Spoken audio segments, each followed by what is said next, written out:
Renan, por favor. De maneira clara, eu me sinto, dadas as devidas proporções, como o Churchill pré-Segunda Guerra avisando, olha, vai dar ruim. Aquele cara do bigodinho está avançando aqui, avançou nos Sudetos, vai dar ruim. O mundo está indo para um clima de guerra fria e que está cada vez mais quente. E as principais nações dispõem de tecnologias que a gente nem tem ideia na área militar. Não pouca gente acompanhou e pouca gente cobriu no Brasil o que foi o manifesto da Palantir, que é a principal empresa de tecnologia militar hoje dos Estados Unidos. São técnicas de guerra, técnicas de cybermilitares, drones, estratégias das mais diversas que o Brasil nem sequer possui ferramentas para iniciar esse enfrentamento. Alguns dizem que até teriam usado isso na invasão lá para pegar o Maduro. Sim. Aliás, os relatos dos militares venezuelanos são assustadores. Olha, eu nunca vi o tipo de técnica que foi utilizada aqui. Nós não temos hoje condições de defender o nosso próprio território num conflito. Só que o nosso território é cobiçado. Como você colocou na sua pergunta inicial, nós dispomos das terras raras, de recursos naturais, água, território, solo fértil, e nós somos um terreno em disputa. A China estava tentando fazer sua ocupação geopolítica aqui na América Latina e os Estados Unidos nos veem como reserva estratégica. Então nós estaremos no meio desse conflito. E é um conflito que vai chegar para as Américas e nós temos, por necessidade, se quisermos manter o nosso território de dimensões imperiais, continentais, temos como necessidade nacionalista manter o nosso país íntegro, se defendendo usando o que há de melhor em técnica. E nós temos uma oportunidade que, assim, foi nos dada por Deus, que foram as terras raras. Boa parte dos equipamentos militares de última geração, a indústria de semicondutores, os drones, esses equipamentos necessitam das terras raras. E nós estamos discutindo agora para quem a gente vai vender a terra rara. Nós temos que ter uma agenda de competitividade, ter, como ela trouxe, um espaço fiscal, por isso que eu falo muito de reforma fiscal na área da despesa. Tem que ter uma reforma fiscal na área da despesa para sobrar dinheiro para a gente fazer os investimentos corretos e, com base nisso, negociar com os Estados Unidos ou com a China, ou quem for, não só a produção das terras raras e a exportação delas, mas trazer a indústria de semicondutores, trazer a indústria bélica, fazer acordos de transferência de tecnologia e aí a gente começar a construir uma indústria de defesa de alta capacidade para que o Brasil possa se preparar para o mundo novo que vem aí. Esse mundo novo que vem aí não vai ter o Brasil só como um espectador. A nossa estratégia de sobrevivência nesse mundo é diferente. O pacto, como você colocou, pacto pós-Segunda Guerra Mundial, o multilateralismo, os organismos internacionais, tudo isso estão sendo relativizados. A gente está vendo isso na Ucrânia, viu na Venezuela, vai ver provavelmente em Taiwan. E nós temos que agora estar pronto para esse mundo. Esse mundo é um mundo que pode ser muito cruel com o Brasil. Renan, eu preciso chamar aqui o nosso intervalo, mas só para complementar uma questão, a Thaís perguntou sobre como também subsidiar isso, né? Esse aumento de investimento em defesa. O senhor acha que, às vezes, por exemplo, a exploração que ainda não aconteceu, regulamentar e explorar mais terras raras, você pode pegar uma parte desse dinheiro e direcionar para investimento em defesa? De onde você acha que pode vir esse recurso, que realmente não é pouco, para o investimento nessa área? Eu vou mais longe do que isso. Não é apenas, por exemplo, pegar um pedaço dos royalties e direcionar para a área de defesa. Eu estou falando de montar uma cadeia de indústria bélica no Brasil com transferência de tecnologia. O Brasil é o segundo lugar no mundo com mais reservas de terras raras. Portanto, usemos isso como barganha. Tal qual o Vargas soube utilizar durante a Segunda Guerra Mundial a barganha do peso do Brasil para a instalação de indústria siderúrgica aqui. A CSN lá em Volta Redonda. Exato, precisamos utilizar isso como barganha para nos posicionarmos. E é urgente. O problema é que no debate público no Brasil, os dois principais candidatos não falam disso. Um só fala em soltar o pai e outro fala em pé de meia. Enquanto isso, daqui 30 anos, talvez não tenha país para soltar ninguém nem para botar pé de meia. Sim, só para equilibrar a questão de tempo, vou pedir só para o Renan responder a questão de reforma política, se o senhor entende que voto distrital pode ser um caminho ou não, e aí eu vou contigo nessa resposta e a gente depois encaminha, porque eu preciso equilibrar o tempo aqui. Não, perfeito. Posso até dar um pitaco, trazer um caso claro no que a gente está discutindo aqui? Esse tema do STF é muito importante. Não dá para a gente, infelizmente, ele cobre muito espaço. Caso claro, eu estou falando muito, dia 5 de janeiro, algumas áreas do Brasil que estão sob comando do crime, eu vou colocar em estado de defesa. Eu tenho certeza absoluta que vai vir uma ação do PSOL, o PSOL vai botar uma ação e vai vir um ministro vai dar uma decisão monocrática barrando. Só que se o pedido do estado de defesa passa pelo processo legislativo certinho, obtive a maioria, conseguir, aí a decisão ilegal não se cumpre. E nós temos que estar prontos para ter um presidente da República que não obedeça uma decisão ilegal que venha do STF. Decisão ilegal não se cumpre. Inclusive, já não se cumpriu antes. Uma vez houve uma decisão do Marco Aurélio mandando afastar o Renan Calheiros, 2016. Renan Calheiros, com nenhuma qualidade moral, vamos deixar claro, falou não. Rolou o impasse e derrubaram. Que eu acho que está na hora de fazer isso. O Bolsonaro ficava comprando, a gente comprou muitos conflitos do período do Bolsonaro, em que ele ficava gritando, não gosto do Xandão. Aí depois chorava no telefone com o Xandão, como foi relatado, pediu ajuda para o Michel Temer. Não é assim que se resolve. institucionalmente você vai ter que dar um break. Porque o Supremo vai fazer o quê? Vai te dar um golpe de Estado?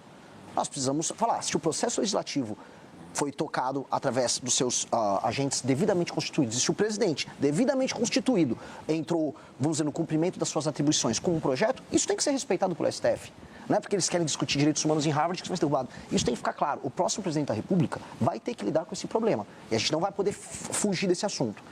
Indo para a questão da reforma política. Eu não acredito no voto distrital puro, porque o voto distrital puro no Brasil é apenas empoderamento do centrão. E a gente tem um modelo político através de emendas e cooptação que é um desastre. E a gente, quanto mais roda o Brasil, mais a gente vê que existe uma versão do voto distrital, que são os políticos que cooptam, vamos dizer, as prefeituras locais, distribuem emendas, compram o voto e se mantêm com suas famílias por muito tempo.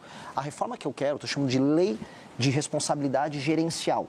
É uma norma que altera a seguinte coisa: o sistema de incentivos para o funcionamento das prefeituras. E o foco tem que ser no prefeito. Um prefeito, hoje, ele ganha uma eleição fazendo um show do Wesley Safadão com a emenda do deputado aliado, e aí compra de voto puro e simples. Isso os municípios pequenos do Brasil funcionam assim, e a gente não pode fugir disso. Até porque não existe democracia na prática no Brasil. Um país em que tem compra de voto, a gente tem uma democracia nominal.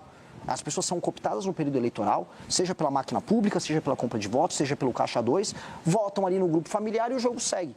Nós precisamos, então, fundir municípios, estabelecer critérios objetivos de avaliação dos prefeitos, de modo a um prefeito, se quiser participar de uma reeleição, ele vai ter que cumprir no mínimo. Se ele tem 10% de cobertura de esgoto naquele município, entrega, vamos supor, 20%. O IBGE, o IPE, órgãos podem trabalhar nisso. E estabelece esses critérios. Melhora no ranking do SAEB, melhora a cobertura de esgoto, melhora índices ligados ao atendimento nas UBS, nos municípios.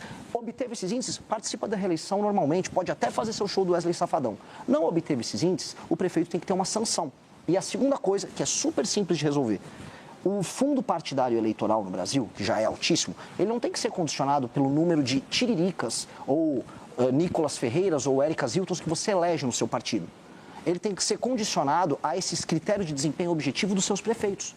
Então, um partido tem os prefeitos obtêm bons índices de desempenho, metrificados de maneira objetiva, portanto, atendem ao interesse da população local, mesmo quando a população local não saiba avaliar. A população local no Brasil não sabe avaliar, por exemplo, a importância do saneamento básico. Não cobra, eu quero meu saneamento, ninguém cobra, até porque a obra está acontecendo debaixo da terra. E aí ninguém liga mesmo com o marco do saneamento sendo passado. Então, fazer isso obriga os partidos a: opa, eu quero colocar bons prefeitos que vão obter bons índices de desempenho e assim eu tenho mais dinheiro para reinvestir em mais bons prefeitos e administradores públicos de qualidade. Com esse sistema de incentivo, de um lado, e com a punição para o líder político local e para o partido não poder concorrer à eleição, inclusive ficar inelegível por 8 anos naquele município, aí a gente começa a balancear. A gente estabelece critérios objetivos de avaliação. E isso a gente começa a dimensionar a necessidade das emendas, a função dos deputados federais e a função dos partidos políticos. Porque hoje o partido político é só um nome. Qual a diferença do PSD para o PP, para o União Brasil, para o MDB? Praticamente não serve para nada. A representação popular, do jeito que está, se manteria. Lógico, você vota na eleição. Acontece que o prefeito fica 4 anos, no município, Sim. Pega aquele município com 2% de esgoto, e aí termina com 2% de esgoto, ou água potável, e a população o reelege.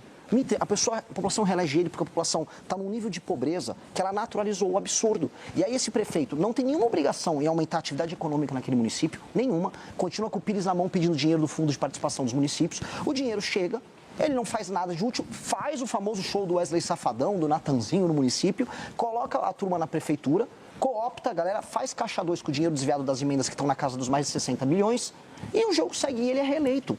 Quando a gente vai nas pequenas prefeituras dos lugares mais pobres do Brasil, a gente vê isso. Por que é reeleito o prefeito que não melhora nenhum indicador básico? O prefeito, portanto, não está cumprindo seu papel constitucional de atender às demandas da população. E a população não sabe avaliar. A gente vai precisar ajudar a população a avaliar de alguma maneira. E esses critérios objetivos têm que estar presentes nisso. A não ser que a gente aceite as coisas como elas estão. Tudo bem, eu vou ver o Maranhão para sempre, sem rua, sem esgoto e com atividade econômica baixíssima. É isso que a gente quer? A gente chama isso de democracia? Eu não consigo concordar. Então, uma reforma tem que passar por isso. Porque, se não alterar isso, é distrital misto, é distrital puro, é o modelo alemão, é o modelo português com a lista fechada, não vai fazer diferença. Porque o sistema de incentivos vai ser o mesmo. Privatizações.